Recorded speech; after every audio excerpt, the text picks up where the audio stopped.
All right, we're at Mays Business School at Texas A&M University, which is also known as Weiner. Look how many elevators there are. 3 elevators in this 4- or 5-story building. It's a Dover Impulse.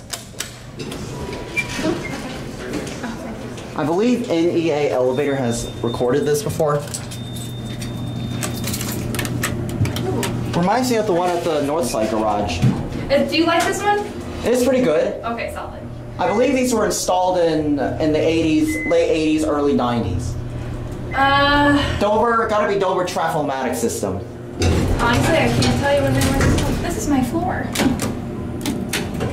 Look, I can show you around this floor if you want. No, well, yeah, we will after we finish the elevator. We got Carolyn and Anna. Hello, hello. Hi.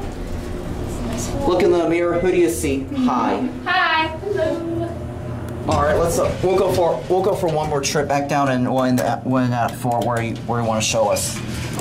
There's your phone, which is not ADA compliant. Not ADA compliant? Now, ADA compliant phones use like this square type with a button in the middle. Oh, okay.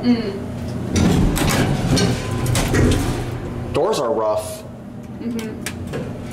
I think these are like Dover Traflomatic 3 or 4. I can't remember. They definitely get used a lot.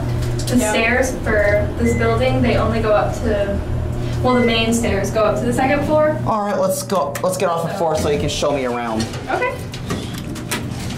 I'll show you where all my classrooms are. Yeah, sure, no problem. Most of them are on floor 1, but I have one on floor 4 that I should be able to access today. It's a computer room. So Button goes out. Let's get off here.